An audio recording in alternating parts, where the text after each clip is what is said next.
9 o'clock in the morning on Thursday, the 17th of June, 2021.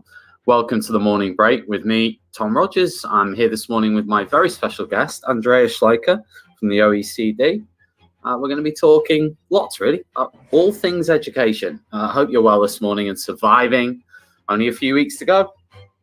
Live from Liverpool, this is the morning break with Tom Rogers on Teachers Talk Radio. Tune in live on the Podbean app or desktop player. Just head over to www.podbean.com/LSW/TT Radio or search Teachers Talk Radio. Follow the hashtag TT Radio. Well, good morning, everybody. I hope you are well this morning. I had a horror of a day yesterday. I say a horror of a day. I just felt, it's just I was in a bad mood. In fact, one of the students said to me in the afternoon, she said, "Sir, you're in a really bad mood today." And I thought, yeah, I am. That's what I said to her. I said, "Yeah, I am actually." And she said, "Oh, okay, sorry." And I was like, "Yeah, no, you don't have to apologize. It's just the way I feel right now." But yeah, I guess that's teaching. I guess some days you kind of leave and you think, I've changed a life. I've made the grade. And other days you leave and you're like, literally, I am a failure and I'm the worst teacher in the world. And I'm not good enough to do this job. In fact, I think that feeling of not being good enough is something that really I've grappled with my whole career in teaching on and off. I mean, don't get me wrong. I'm not, I think now, 14 years in, you kind of get a little bit more, how would you say, a little bit more comfortable maybe in who you are, what your strengths and weaknesses are, and also the job that you're doing. And I guess you get a little bit more security in that. But certainly it's a feeling that will come over you when you've had a bad day, is like, blooming heck, can I do this and can I do this well? So that was me yesterday. So I came home and I just collapsed. I watched Wales. Great result for them yesterday. Watched the Wales game. Tried to switch off a little bit, and I did. And I have to say, I feel a bit better this morning. Feel much better this morning, actually. I put a little tweet out asking people, what do you say to yourself when you've had a really bad day, when things have really, really, really gone wrong? And I got like tons. I got 250 replies to this one. And there was some amazing kind of responses. I'll give you a few examples, actually. Michael Spenlow said, "Remember why you've decided to do this in the first place. Remind yourself of all that's great and valuable and rewarding in what you do. There will always be harder days, but there will always be so much better days." Kelly said, "Breathe, have a gin, watch the footy, read Twitter. Honestly, it depends on what day of the week it is. Some days all three." Goodness, there's so many. I never really did. It still gets me down. I tried to picture similarities in nature, like tides turning, dark turning to light, and that frustration or disappointment or general unpleasantness lingers until you can neutralize it with a better day. Anachronism said that. Jay said, "When you get tired, learn to rest and not to quit." I like that. I do like that. I've seen that quote before and I do like it. Although I have to say, you're talking here to someone who has quit on maybe one or two occasions when it's been the right decision for me to do that personally. So I like the quote, but I wouldn't necessarily say it's all encompassing. Anya says, "Carry on." God, there's just so many. I can't read them all, but thanks very much for the replies, everybody. 250 replies on Twitter. And hopefully I had a few messages actually saying, actually that really helped me reading that thread. So thank you on behalf of those people as well. Anyway, I hope you had a good day yesterday. I hope you've had a half decent week so far. I know it's been incredibly stressful for a lot of people with teacher assessed grades, with exams, with mock exams, end of year assessments, setting up year 11 in a lot of schools have now left, but still there is this kind of it's tough. It's been really, really tough. And I actually work 3 days a week and I found it super tough on 3 days a week. So God knows what the full-time people, especially people in middle leadership roles, I would say, with the full timetable and the pressure of teacher assessed grades. I think that's just, I honestly think being a middle leader in a school right now is probably like the toughest job to have right now in a school context, because you've got your full teaching timetable, you've got the tag process that you've had to kind of oversee and be really heavily involved in. I did an interview with the BBC a couple of weeks ago and basically had a massive rant about the fact that the exam boards and Ofqual and the government have basically taken a huge amount of money off schools to enter students for exams that never existed. The schools have now set the exams. The schools have administrated them. They've set up the mark schemes. They've delivered them. And yet all that money for the entrance to those exams currently has gone to Ofqual. Ofqual haven't yet refunded anything. It's just a case of, we'll take the money for the exam period. And, I just think that's scandalous. Like, considering the amount of extra work it's created for teachers, teachers don't want money. They just want time. I mean, okay, if you offered them a pay rise, I think that would be greatly appreciated, especially in Britain where, the teachers probably aren't paid too much in comparison to some other European countries. Yes, that would be fantastic. But I think the biggest thing teachers want is that recognition and that value and that trust and that kind of professional respect. And yeah, I think with this tag process, in terms of the way it's been just punted onto teachers, and it's been a case of, you do that. I don't think that's kind of worked. I think that's been really, really tough for a lot of schools to do. So if that's you, then respect, because I know from working in my school how difficult it's been for different kind of middle leaders in all subjects to actually deliver this process for students. So if you've survived it, if you're still in the middle of it, then respect to you and fair play to you, because career-wise, it is a tough one. It is a real tough one. Now, today in the show, moving on to what we're actually talking about today, I've hopefully got Andreas Schleicher. Andreas is Director for Education and Skills at the OECD.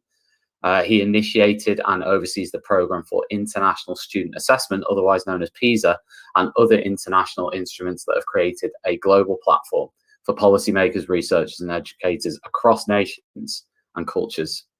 He's worked for 20 years with ministers and education leaders to improve education. And he has some very influential admirers. Michael Gove. Where's my boo button? Hang on a minute. Michael Gove. Sorry, had to. But Michael Gove said of Andreas that he's one of the most important men in English education, one of two most important people in education globally. Well, that's quite high praise indeed, isn't it? He's also the recipient of numerous honours and awards, including the Theodor Heuss Prize, awarded in the name of the first president of the Federal Republic of Germany for exemplary democratic engagement. And he also holds an honorary professorship at the University of Heidelberg in Germany. Or is it Austria? Goodness me, I'll have to ask him when he comes on. Just while we're waiting for Andreas to join us, I'm going to play the news. This is Teachers Talk Radio, and this is Teachers Talk Radio News with Megan Goods.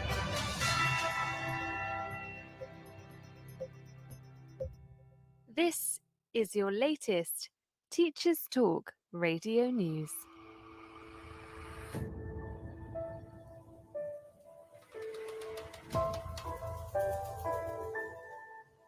A new study published in the Science of Learning journal has found that children who enjoy school are more likely to be successful than those who do not. The study found school enjoyment strongly associated with later achievement in age 16 compulsory GCSE exams, even after adjustment for socio-economic background and cognitive ability. Pupils who reported enjoying school scored on average almost a 3-grade increase across all subjects and were 29% more likely to obtain 5 or more A-star to C GCSEs, including maths and English. The report also found that at age 6, girls were more than twice as likely to state that they enjoyed school than boys.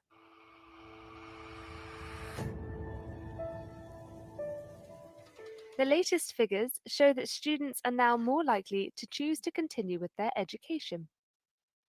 Of last year's cohort of school leavers, 66.5% were in higher or further education 9 months after leaving school, the highest number since records began in 2009. The number of those in employment went down, however, from 28% to 21.3%, the lowest figure since records began.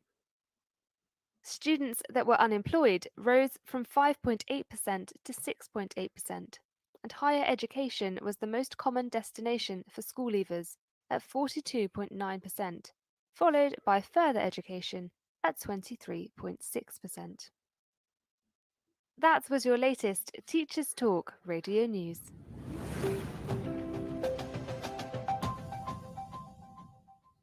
And welcome back. Again, thank you very much to Megan Goods, our amazing newsreader. So amazing to have the team we have at Teachers Talk Radio, 40 plus people now involved in the station, and it continues to grow on a almost weekly basis. We've got another couple of new hosts starting next week with us. And basically, very soon, we're going to have a full schedule of hosts. So you will be able to literally click, listen live and at any time, and you'll be able to hear Teachers Talk Radio casually whenever you want. You won't even need to remember, well, this is the show I want to tune into. I mean, obviously, it might be the case that you want to do that. And remember, if you miss a show, you can listen back on our website, ttradio.org, where you can listen back to any show that has taken place on Teachers Talk Radio. You can search on that page for any show that has taken place, and hopefully you'll be able to listen back to this one if you happen to be teaching right now, which a lot of people tend to be. I think I'm now joined by Andreas Schleicher. Andreas, can you hear me okay? Yes, hello, how are you? I'm very well, thank you. And how are you today? Very well, thank you. Fantastic. First of all, thank you so much for joining me on Teachers Talk Radio this morning. It's an absolute honor to be able to interview you on behalf of the station. So thanks very much for giving up your time. Thanks for hosting me. Amazing. I actually did, before we went to the news, a little introduction for you, but I'm going to do it again because I think it's important people know where you're coming from. So Andreas is Director for Education and Skills at the OECD. And he also oversees the Programme for International Student Assessment, which is otherwise known as PISA. You've also worked for 20 years with ministers and education leaders to improve education. And Andreas, I actually read out some of your amazing testimonials a moment ago. We've got Michael Gove, who said that you're one of the 2 most important people globally in education, which is a pretty big thing to say. And also we've got Arne Duncan, who's the former Secretary of Education, Secretary of State for Education in the US, who said that Andreas understands the global issues and challenges as well or better than anyone I've met, and he tells me the truth. Do you tell him the truth? I hope so. That's my job, and that's why we collect a lot of data. Yeah, absolutely.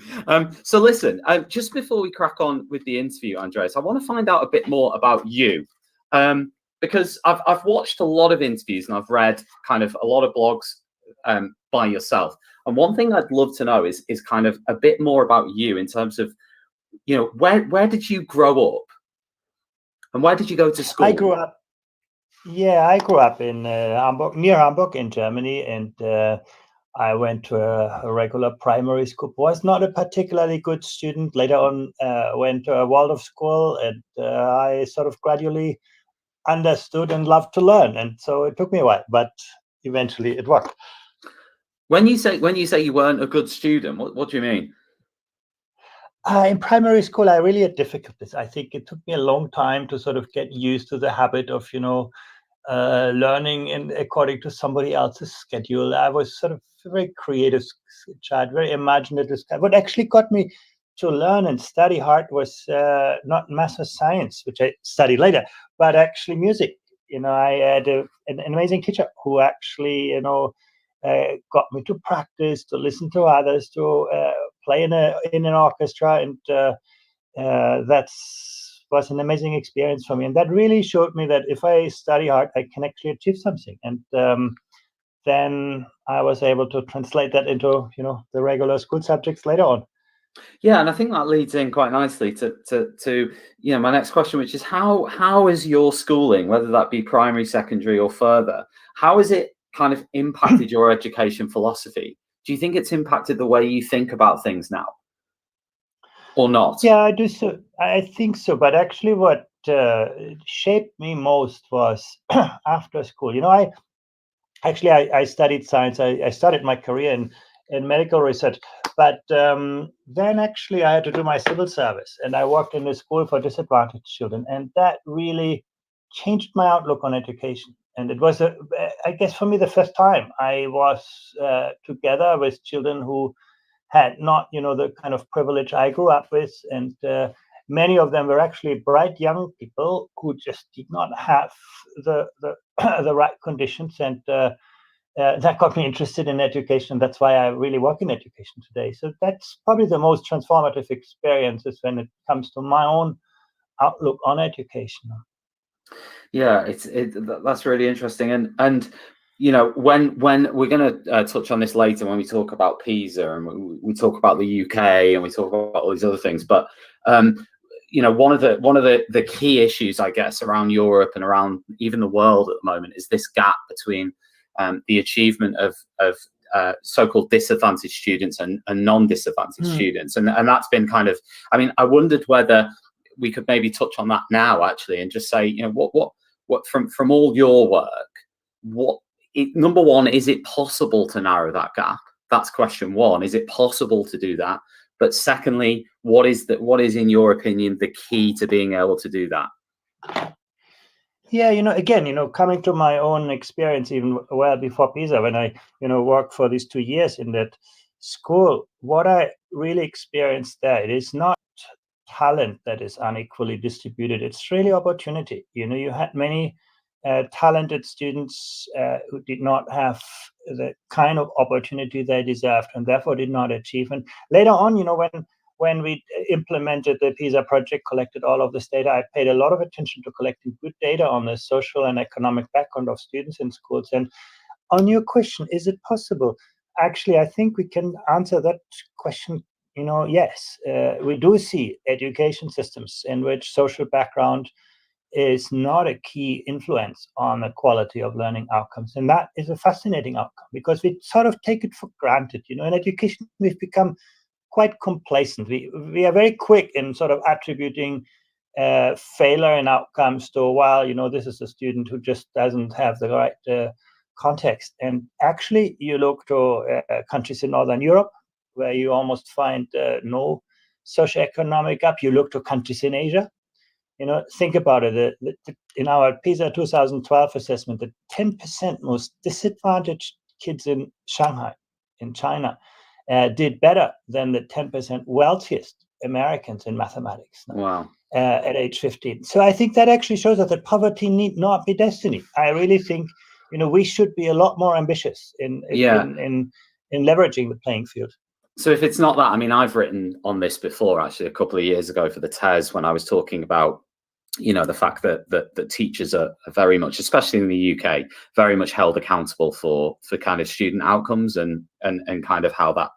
So that ties in quite interestingly with that. And one of the things that I found through looking through the research on this was things like the Coleman report, and things like other reports like this that talk about the hereditary factors. I think it was something like 55% of the obviously that's just there was a lot of issues with this data, but essentially a large proportion of the kind of outcome could be contributed to hereditary factors, and yes, environmental factors, but actually environmental was not as much as the hereditary, and it's whether there's something in that, as well, and attitudes to learning as well, because you can be from a disadvantaged area or a disadvantaged household, but you can have a fantastic attitude to learning.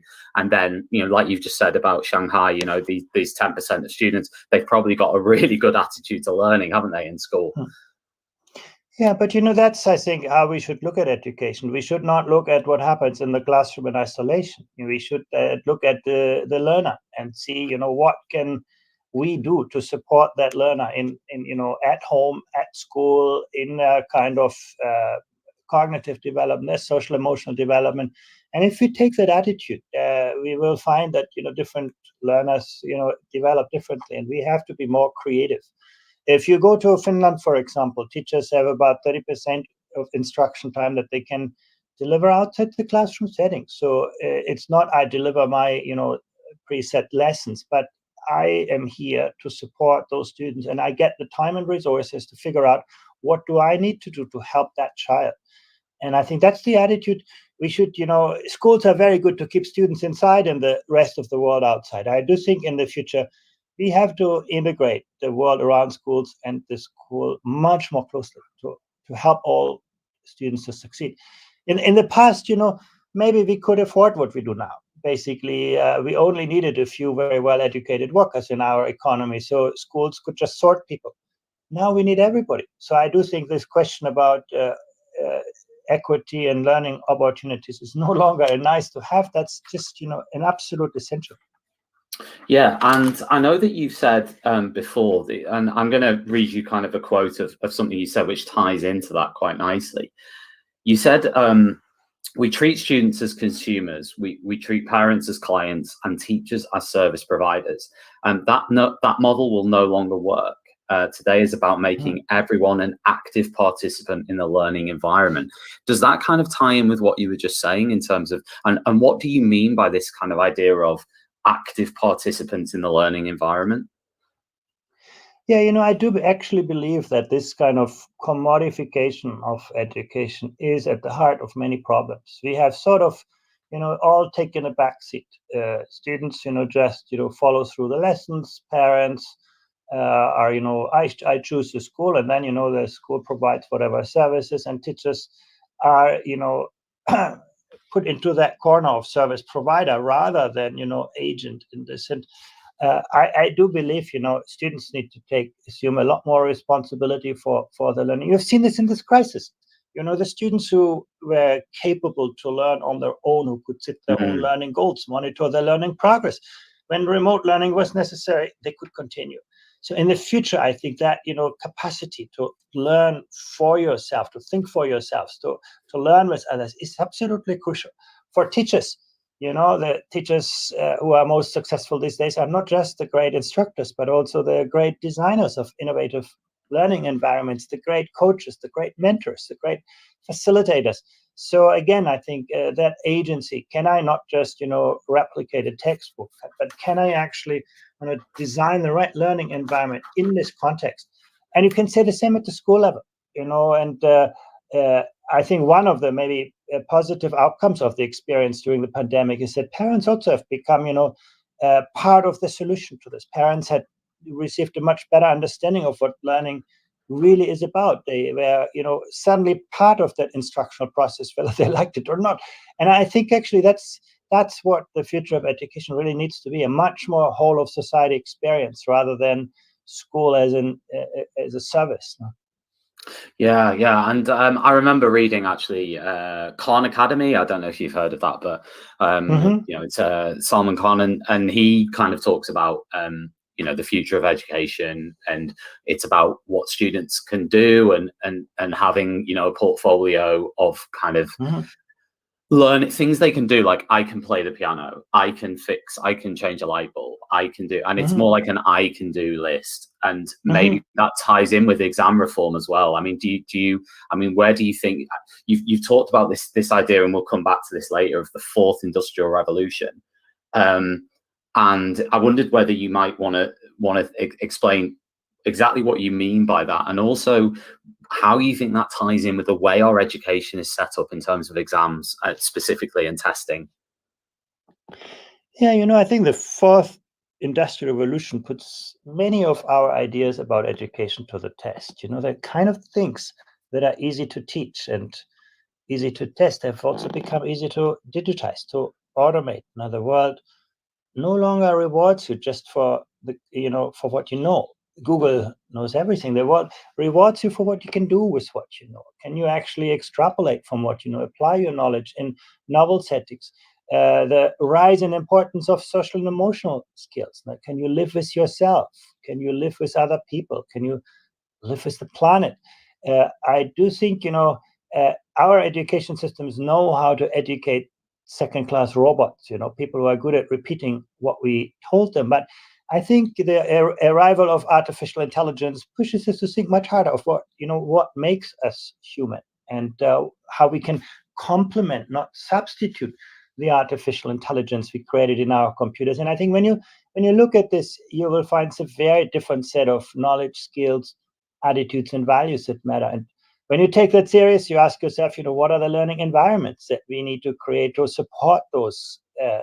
And then, what are the people that you can staff those learning environments, and how can we best support the educators of tomorrow? I do believe that artificial intelligence puts up huge challenges for education, and you can see that very well. You have young people graduating from university with a great degree and having difficulties finding a good job, and at the same time employers say they cannot find the people with the skills they need. So this is a very real phenomenon, that mismatch between what the world is looking for and what our education system still turn out.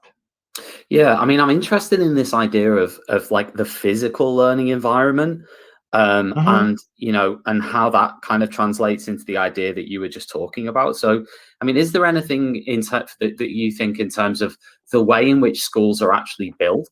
I mean, as a physical entity, is there anything in there that you think, well, you know what, this is what I would be wanting to see on a personal level, and also based on your work with PISA?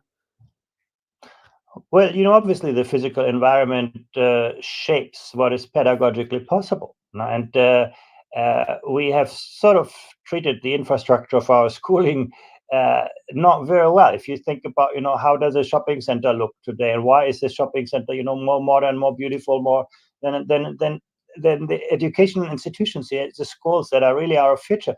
I think we have not really taken good care of that physical infrastructure to ensure that it can enable and facilitate modern learning. Digitalization is just the obvious example, but I also believe that we often treat the kind of world of academic learning and the real world as two separate entities, and the future will be much more about integrating the world of work and the world of learning, giving young people a much better understanding of the world around them, and giving them also the tools to experience some of that world.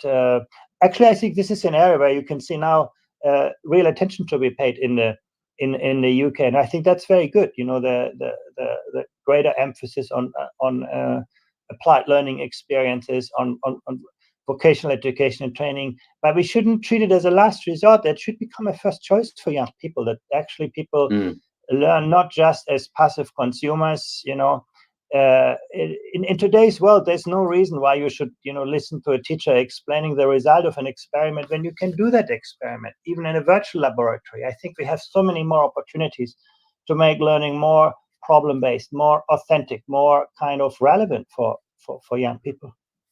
I mean, what's interesting, Andreas, is, and you're probably aware of this, is the direction of travel in the UK specifically, especially England, actually, is quite different to that. The direction of travel is kind of as teachers as the expert, and as, if you like, I know you've used the phrase knowledge transmitters before, and there is kind of that move towards the knowledge-rich curriculum and real kind of emphasis on direct instruction. I know you've also said that direct instruction in your recent report that I think was published only a few weeks ago was one of the keys, along with teacher enthusiasm, to actually raising attainment for students.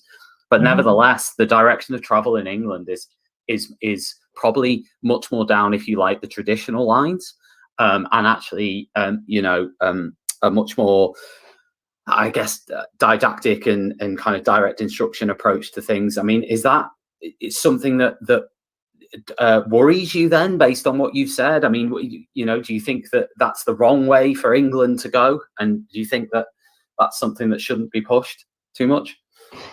Well, for me, direct instruction is not necessarily, teachers just broadcasting and students listen passively. Actually, I think direct instruction can be a very active, engaging Yeah. process for students and teachers. And I do think that's the way we should look at this. I think, that learning is not a transactional phenomenon. Learning is always a social and a relational phenomenon. And actually, direct instruction can contribute to this. So I think, and I would say the same about the knowledge-rich curriculum. I think the education is about knowledge. But for example, in a field like science, it's not about transmitting as many facts as possible about physics and chemistry, but it's about helping students to be able to think like a scientist, design an experiment, distinguish questions that are scientifically investigable from those that are not. And I think that's really what the knowledge rich curriculum, in my view, should be about.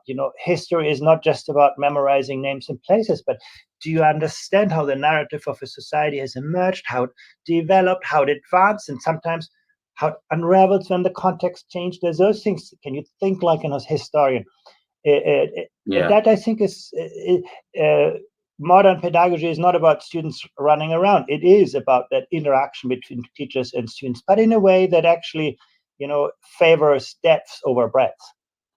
Yeah, I like that. And in a second, Andreas, I'm just going to go to the adverts in a second. This is only about a minute and a half. But when we come back from the adverts, I want to talk to you. I want to dig down deeper in terms of PISA. And I want to talk about the performance of different countries around the world, really, and talk about what the positives are, why are the top performing countries performing so well, and also I want to talk about there has been some criticism of PISA in terms of its reliability, and different elements have been put under scrutiny. So I want to touch on that too. So stay with us, and we'll be back in about a minute and a half. Good.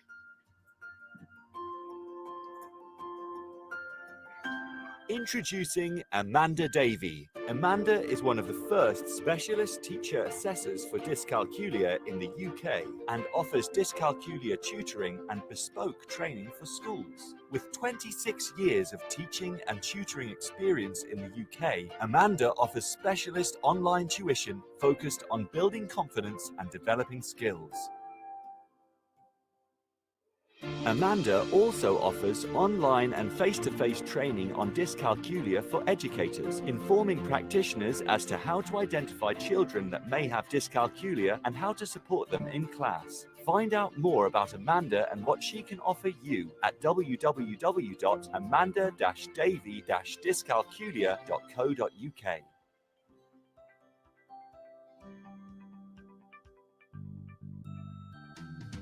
Creative Resources, made for teachers by teachers. At Creative Resources, we've been rethinking what a classroom can be.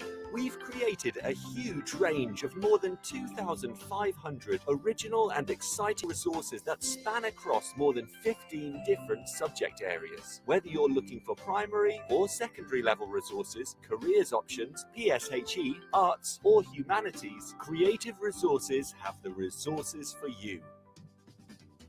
We offer full curriculum packages and unique, challenging escape rooms themed on topics such as Shakespeare, Tudors, and fractions. We have quizzes, task cards, Tarsia puzzles, and lots more. Better still, more than 100 resources can be accessed for free. Just visit our website, www.cre8tiveresources.com. You can get 10% off any order you make on our website by using the discount code TT Radio. Creative Resources, made for teachers by teachers.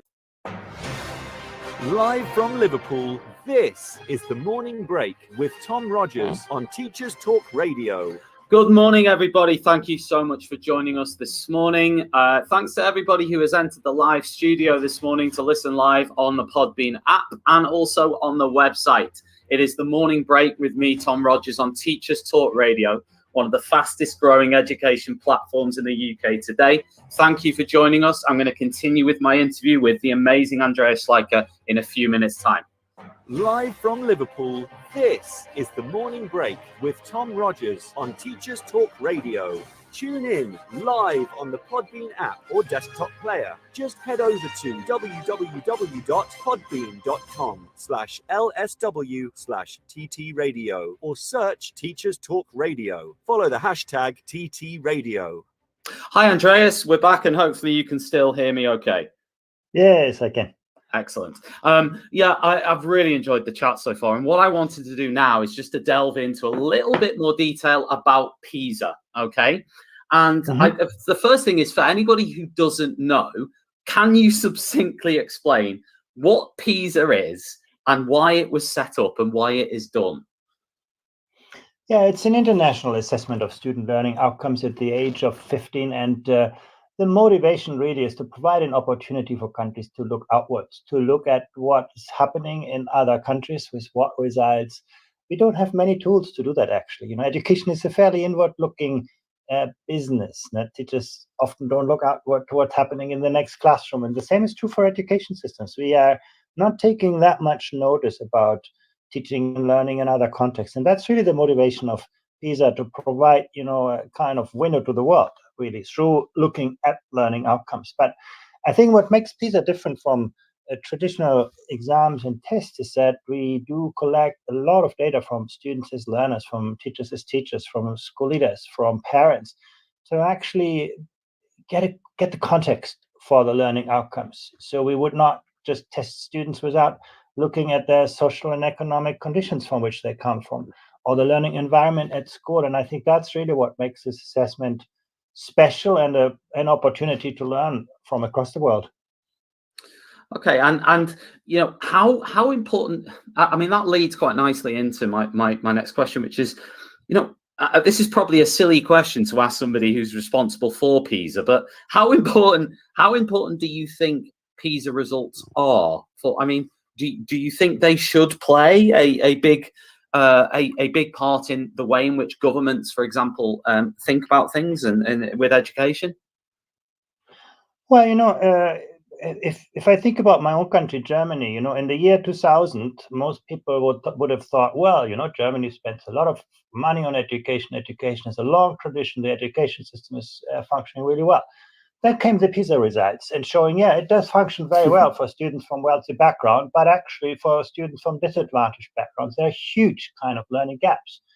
And then, PISA created a kind of almost a shockwave in the country, but also it created an opportunity for the country to look outwards. And people actually, the ministers in Germany traveled to Finland, a country that was very good at moderating social inequality, and they learned a lot of lessons from that. So I think actually PISA, this is just an example how, results, a look at reality can create an opportunity to sort of look outwards and study alternatives. This is not about, copying and pasting what's going on elsewhere. That's never a good solution, but it's about, helping you to see how people in different contexts address similar issues. And then, some things you can learn from that. And I think there's been a lot of collaboration stimulated between different countries. I remember after the first PISA results for China in Shanghai, where students did so well in math, Elizabeth Truss, the British schools minister, went to look, how was math instruction different. And I think those are the examples that I think are really important. Education is a very kind of, again, local, inward looking enterprise, and we should create more opportunities for teachers to connect with other teachers, for schools to connect with other schools, and for education systems to learn from and with each other.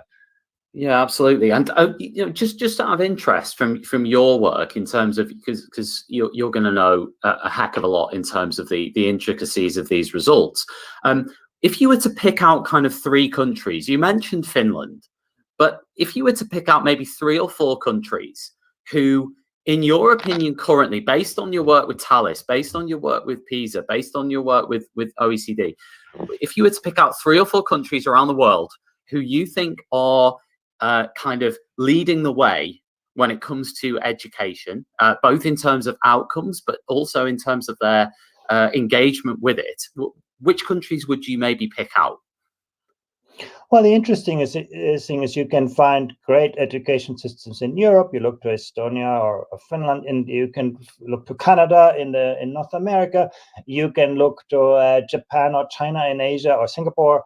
So actually, I think that's, for me, the most interesting part, that you can find excellence in any part of the world. And actually, for me, the most intriguing part is that when you study those education systems, you find actually they have a lot more in common than what separates them in terms of culture. So actually, that makes me very optimistic that we can actually learn a lot from the international experience. What are, so you mentioned Estonia and Finland. What are the commonalities then between those two? Because you mentioned there's a lot in common. What are some of these key commonalities? Yeah, first there's a curriculum that focuses on that has rigor, focusing always on cognitive engagement of students, that prioritizes to teach fewer things at greater depths. I think that's one aspect, a very clear kind of focus in what is being learned. I think the emphasis on teachers, what is so interesting, these countries don't necessarily pay their teachers so much more, but they make teaching intellectually so much more attractive. Finland and Estonia, they get sometimes 10 applications for every teaching job. Everybody wants to become a teacher. If you don't make it into teacher education, you can still study economics or law.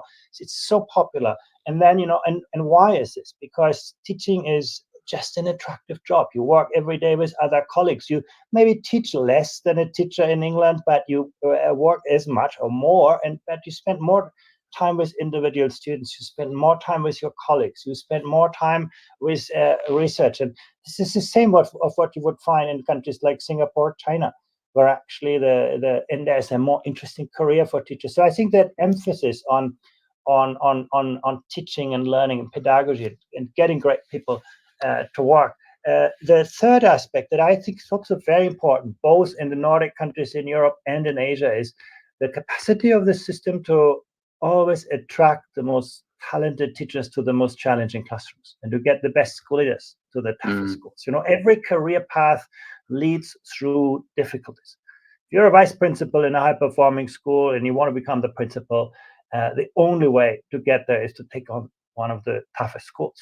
And the same for teachers. So I think that matching of resources with needs also reflected in funding formulas. Basically the money that you have as a school is very much dependent on the context that you face. If you work in a more difficult context, you will have more resources. It makes it attractive for schools to tackle difficult problems.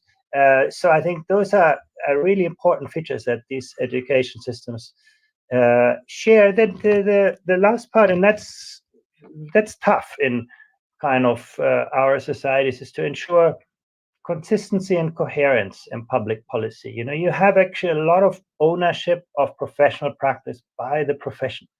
It's not, that you every 3-4 years there's a new idea put on top of the education systems by politicians, but actually teachers take a lot of collective responsibility for questions around curriculum, pedagogy.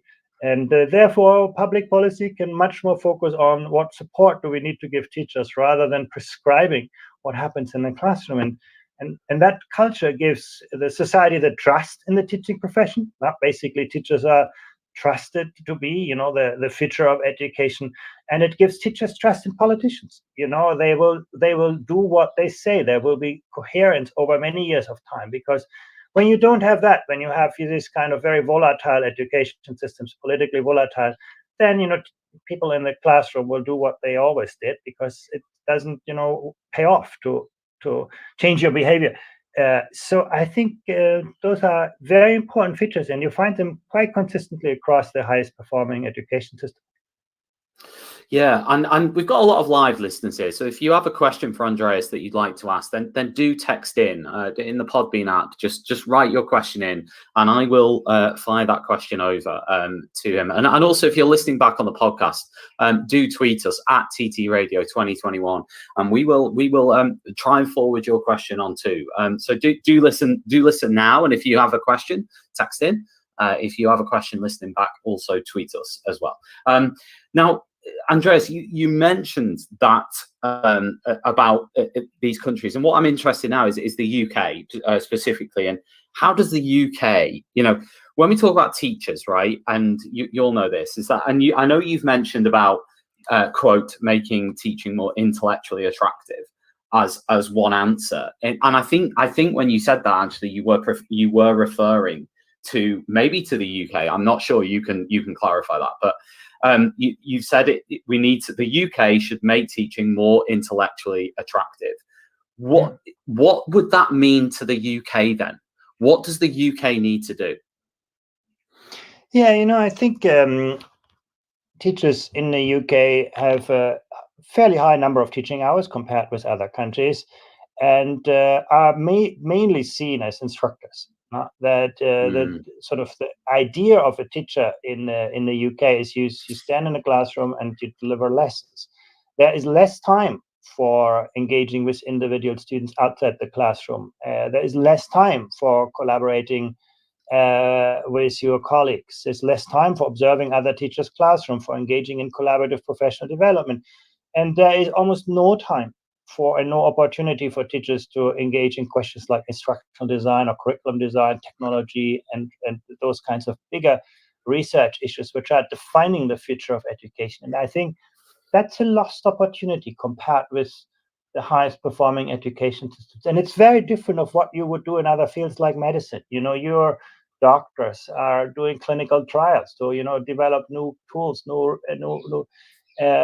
I think this is a lost opportunity in education, that we do not look at teachers as the kind of designers of tomorrow's learning systems. Yeah, and interestingly enough, I know you mentioned that teachers in the UK maybe have less time than maybe, if they have more contact time and therefore less time to construct curriculum and plan and develop things. And I'm obviously a current teacher in the UK at the moment, and I would concur with that. If you imagine, I'm part-time at the moment, I teach 3 days, but if you imagine you're a full-time teacher and you teach 5 days, then in the UK, you might be teaching like 20 hours or something of 25, whereas, correct me if I'm wrong, but in a country like, I don't know, Finland, I think that's quite different in terms and in Asia as well. I think there's like Japan, for example, I think it's quite different. Yeah, in Japan, it would be like 16, maybe between 11 and 16 hours now. Yeah, and what would they spend like the rest of their time doing in that? Is that like planning time? Is that what would they be spending their time within those units of time doing? Well, if you take the Japanese or Chinese model, actually a lot of that time is working with students, but outside the classroom settings, there's a lot of social work, a lot of psychological support of students. So the advantage is that teachers do not just, know their subject. They do not just know how different students know that subject differently, but they do know their students. They actually know them as people. They know their dreams and aspirations. They know who students are, who they want to become. And I think that actually then, translates back into what you do in the classroom and in the instructional setting. You can be a lot more demanding on your students and a lot more supportive. So I think it's not that they just do more planning, but there is actually a lot of contact time, but outside the formal instructional settings. But also there is much more investment in collaborative professional development. Teachers would in Japan and China, every week you would observe somebody else's classroom. You would do lesson study. This is not just observation, but this is systematically analyzing how do different teachers teach the same lesson and what is more effective. You would actually engage in research and in the exploration of superior practice. And that is a very, very important kind of reflective exercise, but it's also an exercise where you actually work with your colleagues. You know your colleagues, you know who you are working with. So when you have a question, you know who to resort to. So that kind of there's a high degree of professional autonomy, but also very strong collaborative culture. And the working hours in these countries are even higher than they are in the UK. But the time is very, very differently spent. One price to pay for this, and that is obviously not very popular in the UK, is larger classes. I think those countries, when they have to make a choice between investing in teachers and investing in smaller classes, they often make that trade-off such that they when it comes to teaching, they have large classes, and then outside the classroom, the more individual work. Yeah. Which I personally buy into that approach. I have to say, I think I know that a lot of people disagree with that in terms of, for example, in the UK, I don't know, we have a real focus on class sizes. You know, it's keeping, especially like the older the students get, the lower the class size should be. So like, for example, like a GCSE class, you know, might be kind of like 20, you know, anything towards 30 would be seen as quite a big class. Whereas maybe in other countries, there's less focus on that. Would that be fair? Yeah, absolutely. And particularly, you know, if classes are small, you should do smaller classes for the youngest children. That's where actually the kind of class size really matter. For, you know, older students, I think the evidence is not very supportive of that. No. I mean, it's interesting because, you know, I remember a few years ago, I did an article for, I can't remember whether it was somebody, and basically I was talking about like the future of education and this idea that like, I know. I'm actually talking to John Bergman actually in a couple of weeks on this show, flip learning kind of entrepreneur, if you want to call him that, in terms of the creator of it. But I do think there's a lot to be said in terms of this idea of different like lectures and then seminars or one-to-one and a mixture of these things, and thinking outside the box in that way rather than, you know, every class needs to be the same in terms of the format of it. For example, you could have a much larger class in a lecture style, but then you could have the teacher having, you know, 5-10 hours less contact time per week kind of thing. I don't know. Yeah, you know, absolutely. I think we need to be people, time, technology for purpose. And I think this idea that every class is the same size, that we use the same technology, the same approach to teaching, that's a pretty outdated industrial model. I do think, you know, reconfiguring space, time, people, and technology in different contexts is, I think, one of the most important tasks for school leaders and teachers today. No? Yeah, interesting when you mention creativity, because I know this is something you've touched on a lot, especially recently. And you know, do you think you can teach creativity? It's a good question. You know, and you may want to distinguish. You know, I think, of course, you know, the Einstein. You know, there is this 1 in a million creativity. That's probably hard to, you know, develop systematically. But I do think what we can do in instruction is to provide a context where students do explore more. If you want, you know, young people to be creative, you have to give them space to experiment, to explore.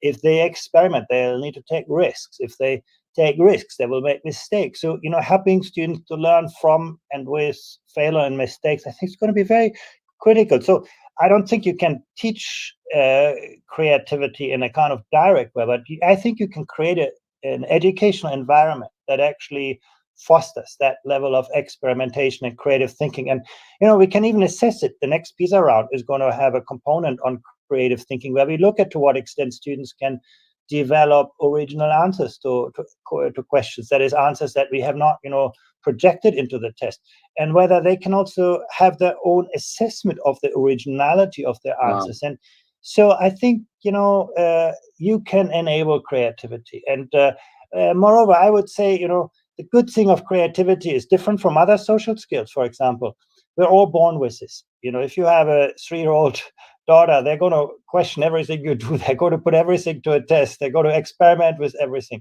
And I think if we can just nourish that very human capability to love to learn, to be curious, to be creative a little bit better, I think, you know, we will do our societies a great service. In the times in which we live, in which creativity has become so important. So absolutely, I do believe that schools can make a major contribution to enable creativity or to inhibit it. No?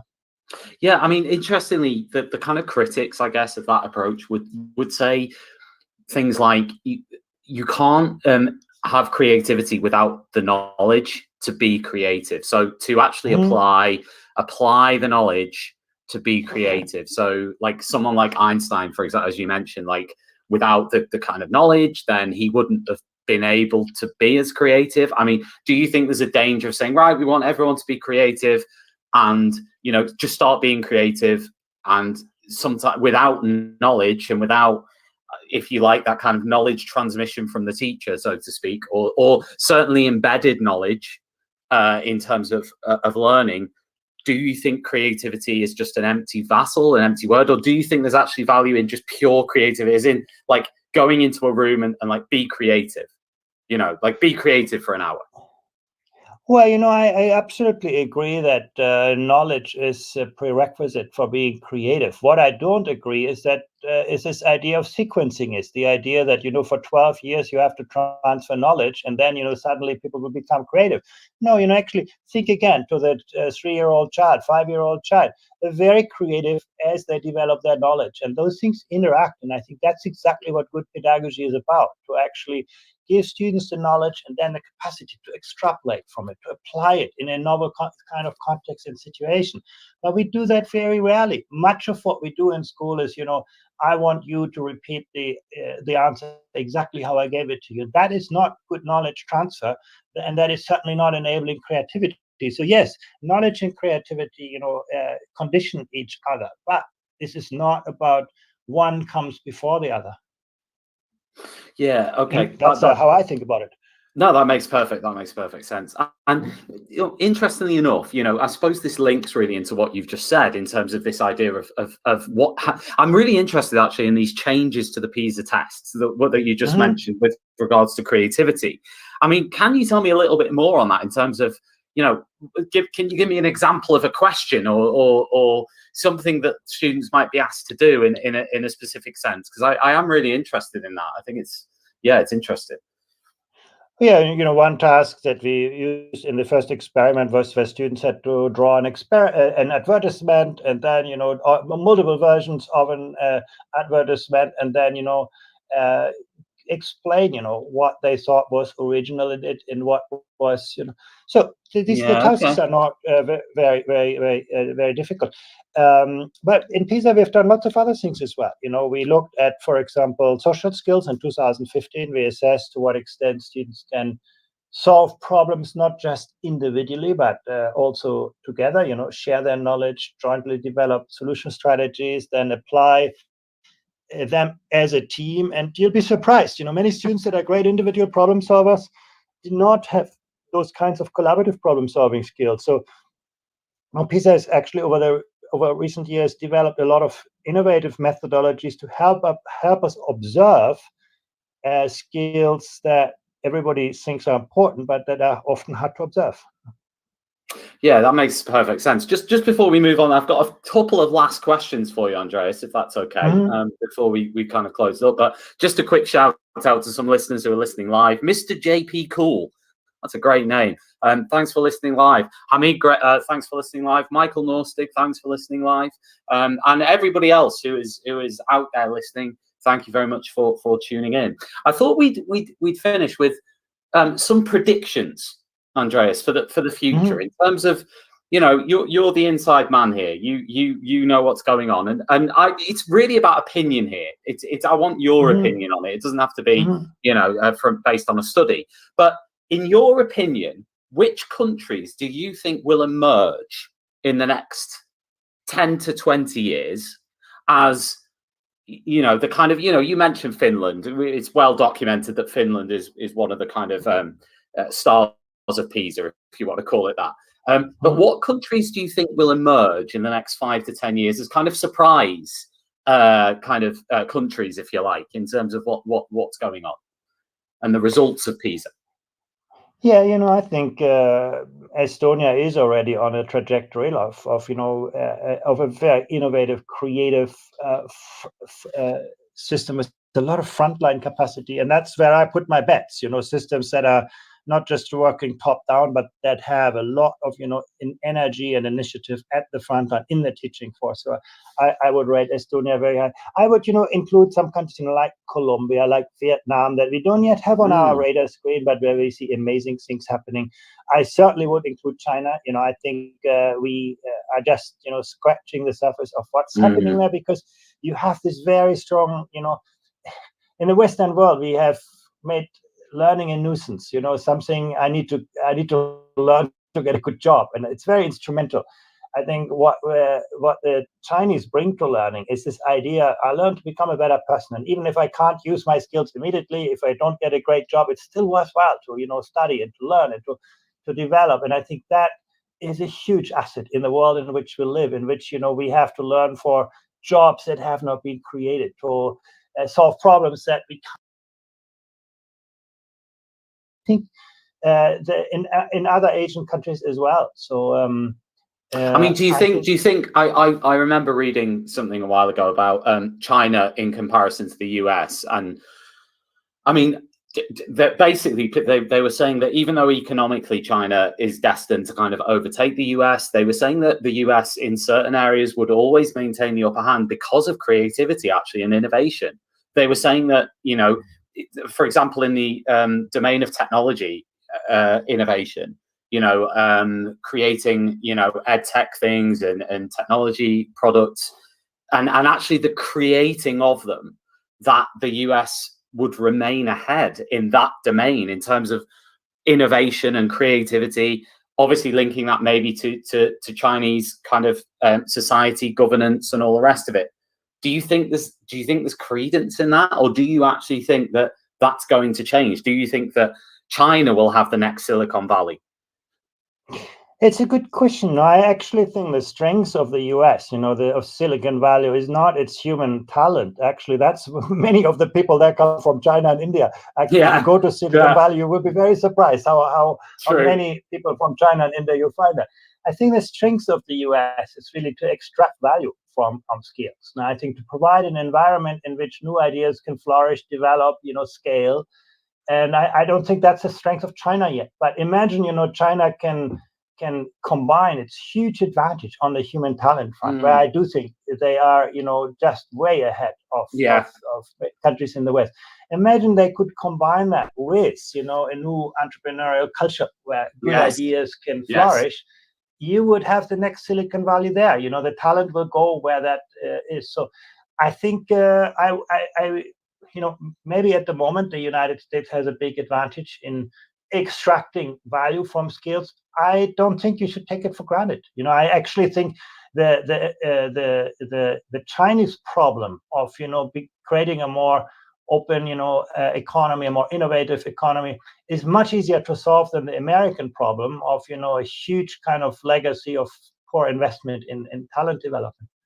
But do you think also it comes down to, you know, mentality as well in the Western world in terms of young people? Because, you know, obviously it is, of course, a stereotype, but I know teachers who've been out to China. I know teachers who've taught in China. I know teachers who currently teach in China and teaching Chinese students. And the students do have a very different learning profile to students in the UK and the US and probably other European countries. And do you think that there's societal problems, or do you just see it as like, oh, they're different student profiles and they're different, they have different strengths and weaknesses? Or do you actually think that, you know, in Asian countries like China, students actually have a better learning profile? Yeah, certainly, you know, they see learning less instrumental. They see learning more as a part of human development, and that's why they are willing to invest their time and energy. Also, you know, better knowledge, better skills is not just seen as, you know, getting more money in life, but also, you know, to have a greater social status in life. So I think that is something that we can learn. And you can see that in, you know, they invest their last money and resources in the future of their country, which is the education of their children. And in Europe, we have spent the money of our children for our own consumption. So I think these are all, you know, the relative weight that countries place on the present and the future, I think is a very important predictor for this. And I think that's certainly an area where I see great strengths in many Asian countries. But the second part also is the value that is placed on teachers. You know, the way teachers are revered in society. You know, as a teacher, you are someone who gives back to society. You are the engineer of the future of the countries. You are a role model, an inspirer. You are a coach. You are a mentor. And I think, you know, many students turn to their teachers even after school, and it's just amazing. We have some survey data where, you know, teachers remember students from the past. Students will always think back to their teachers, visit them, write to them. I think that kind of status of the teaching profession in society, which is actually, you know, I think a huge asset. And many other challenges, you know, I think there is still quite often, you know, mechanistic approach to learning. That's probably going to go away. I think, you know, new pedagogy, new technology arrives also quite quickly in those countries. So I would think, on the development of human talent, if you ask me, do I see a future there? Absolutely. I think we are grossly underestimating it. We think, we have an advantage that is built into our sort of DNA, and I don't think that's true. Yeah, I don't either, to be honest with you. I agree with you. I don't think that's true either. But I do think societally, we have created an environment perhaps for innovation over a long period of time through democracy and through other things that perhaps facilitates that thing. But in terms of human nature, I don't think we have any advantage. I think and if anything, we, like you say, there is a real danger, I think, in the West that we are going to just decline and fall behind. And you mentioned China. What about India? I mean, do you see? How do you see India? I mean, do you see that developing in a similar way, or what are the differences there between India and China, for example? Well, I think India has a very similar potential. I think it's just lacking on capacity investment. Basically, India has badly neglected its education system, and I think it's. But if I look at the pandemic, today you see all these terrible pictures of the pandemic cutting through all of public and social life. What you don't see is that you have hundreds of millions of children learning on the Diksha, the learning platform in India. So what you do have there also is a very, strong kind of social prestige of learning and the willingness of people to sacrifice today for tomorrow. And I think, again, India is probably an underrated country in the long run. What it really lacks is public priority for education. And that's really, I think, that's where China does have a huge advantage. China has built a very strong education system. India is not yet, but it could happen. I think, Vietnam has done that in relatively short time. Or look at, South Korea in the 1960s. Yeah. It had the level of GDP of Afghanistan today, one of the least developed education systems. Today, it has a very strong kind of infrastructure. So I actually think those issues can be solved. It really comes to the question of what, how do societies strike a balance between today and the future. And I also think, we shouldn't just think of one single future. I think our capacity to learn to think in terms of alternative futures will be very, very important. We need to, build, scenarios for the futures and prepare ourselves for different scenarios. And if we do so, I think we'll be much better prepared for whatever happens. I know there's some high-profile critics, in particularly in the UK, of this kind of phrase of jobs that don't exist yet, and the idea that we just simply don't know what that is going to mean. So therefore, how can we then translate it into what actually happens now? Do you understand the critics of that phrase, or do you kind of think they're just wrong?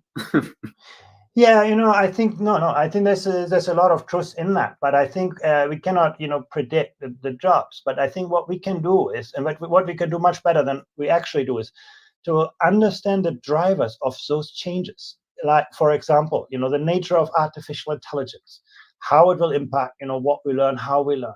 We can look at the drivers of changing demographic and so on. And I think those drivers are quite predictable for the next, years. And if we understand those drivers that shape education, I do think we can prepare ourselves. It's not that, jobs will suddenly disappear and suddenly recreate, but, we know that, 20, 30 years from now, you're probably not going to find truck drivers anymore. But what do we do today to help those people, move into new kinds of tasks and develop knowledge and skills that will help them, find their way. You're not going to see people accept that, their job is going to be stolen by a robot if they don't feel they have the competency and the opportunity to find or create a new job.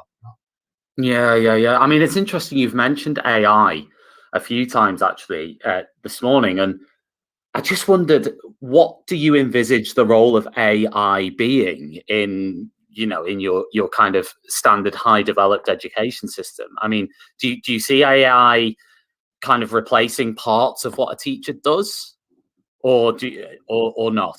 Or do you see it just as a tool, like another tool that a teacher would use? Or do you actually see it replacing the teacher in some ways?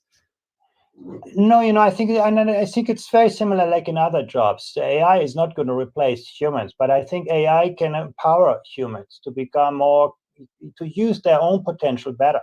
Once again, for example, direct instruction, probably AI is going to take over parts of that very well. I think we already see some applications that make learning so much more granular, so much more interactive, so much more adaptive. So I think that is happening. But at the same time, that gives you, and as a teacher through AI, you're going to see much better how different students learn differently. And you can embrace that diversity with more differentiated pedagogical practice. So actually, I think the job of teachers will probably become so much more interesting and so much more productive through those new technology. But, I think that's only going to happen if AI becomes, if teachers get at the heart of the design of those tools.